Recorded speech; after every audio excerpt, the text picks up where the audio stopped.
le sentiment que c'est pas très humain ce qu'on vous demande là. Rester assis sans bouger depuis 1h30, on n'est pas fait de plastique, de briques ou de carton, donc moi je vous donne l'autorisation si vous voulez. Mettez-vous debout, étirez-vous un petit peu, bougez les épaules, c'est le moment, mettez-vous à l'aise, tombez la veste. Ce qui nous intéresse, nous, c'est ça. Je vais même m'asseoir là. Voilà. Oh, je ne suis pas tout à fait dans la lumière non plus. Ok. C'est important pour nous, l'humain. On considère qu'effectivement, ça commence par là.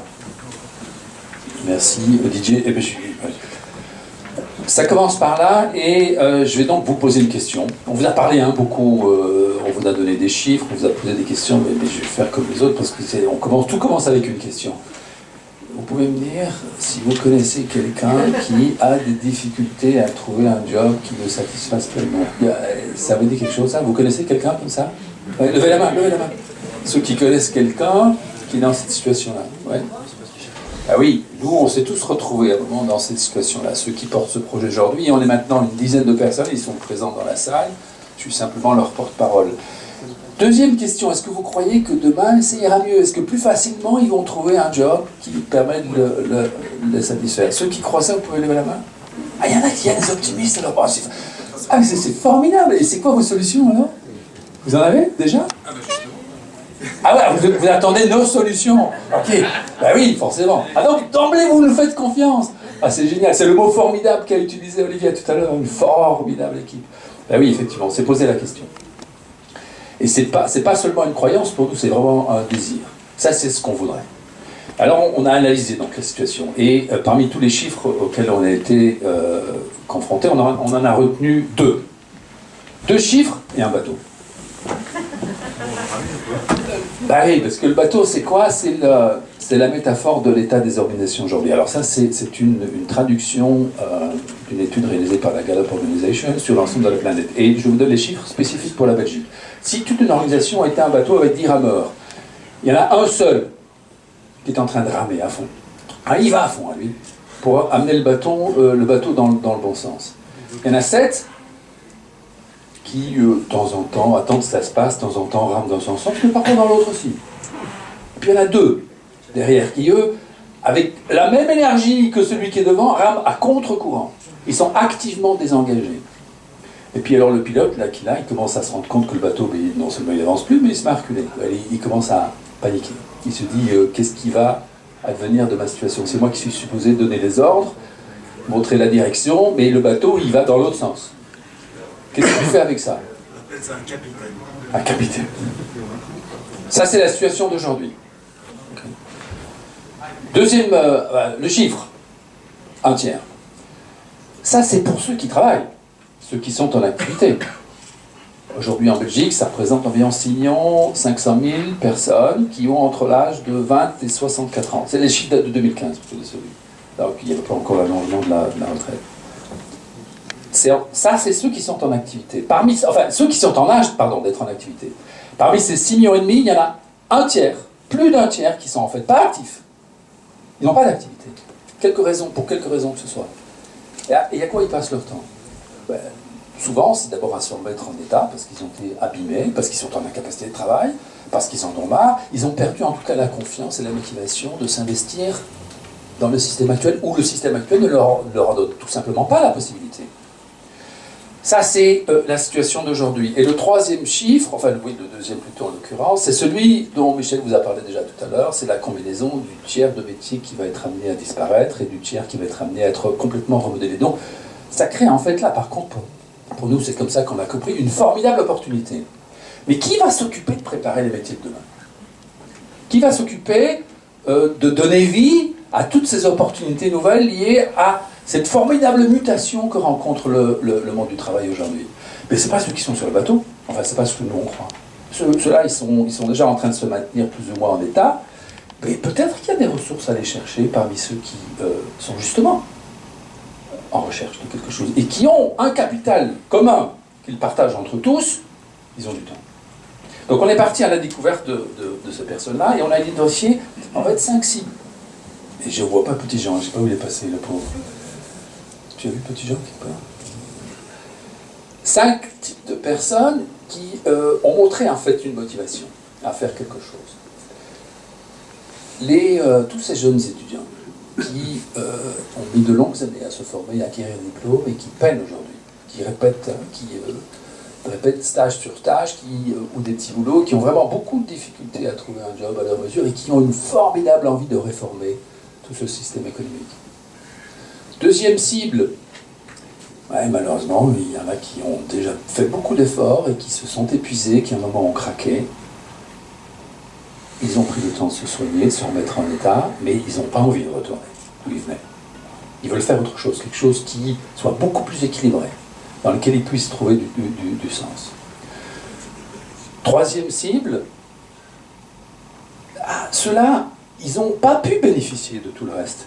Soit parce qu'ils viennent de l'étranger, soit parce qu'ils ne sont pas rentrés dans le système d'éducation habituel. Ils se sont formés ailleurs, dans la rue, en se débrouillant. Ils ont montré des capacités extraordinaires aussi à faire face à des situations extrêmement difficiles parfois. Et ils ont vraiment envie d'agir pour un monde meilleur.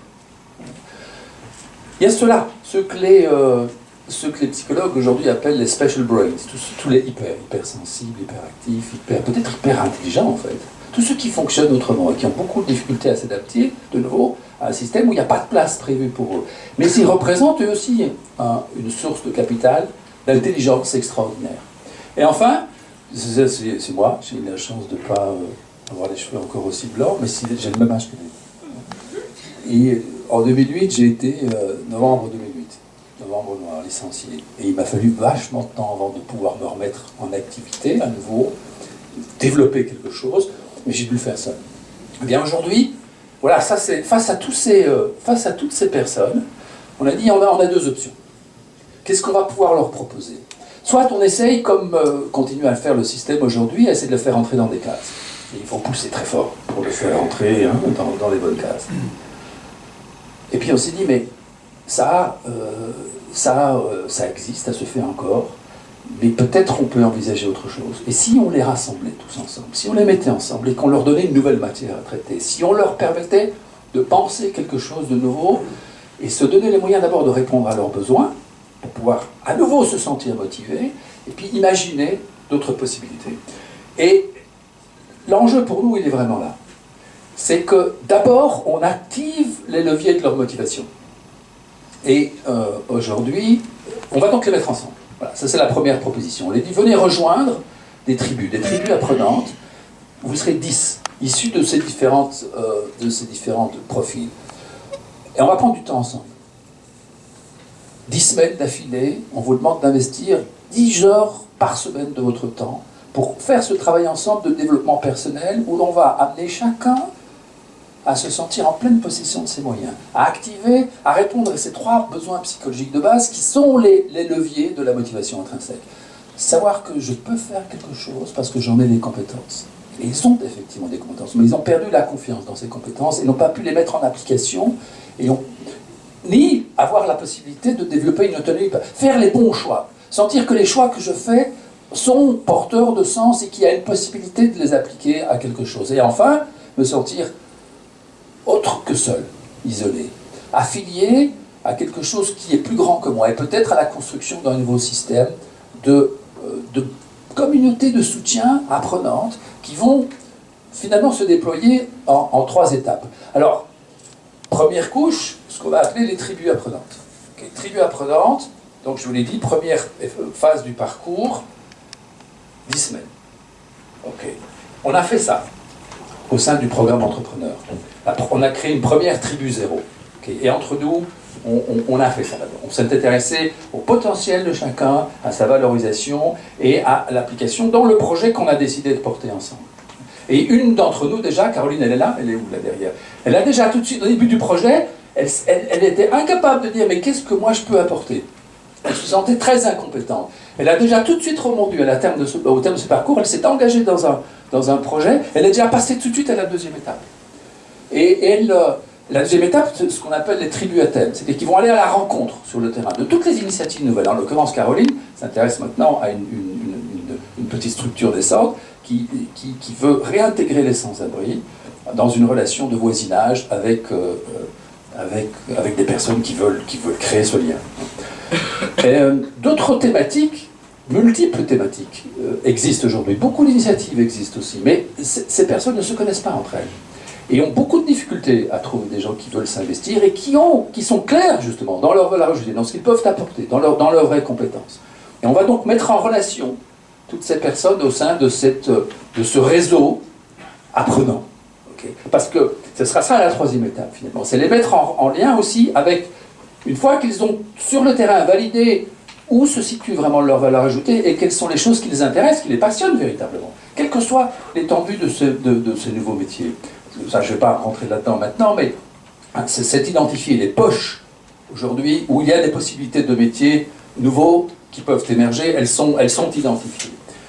On va les mettre en relation avec des entreprises qui existantes aujourd'hui, un peu à l'image de ce qu'on fait ici au sein d'Extrapreneurs, qui vont trouver un intérêt à faire venir chez elles, à faciliter des personnes, à la mise en relation avec des projets naissants, de personnes qui sont formées, qui sont hautement qualifiés, qui ont appris dans leur trajet aussi à faire fonctionner l'intelligence collective et pouvoir bénéficier des services qu'elles peuvent leur apporter en interne.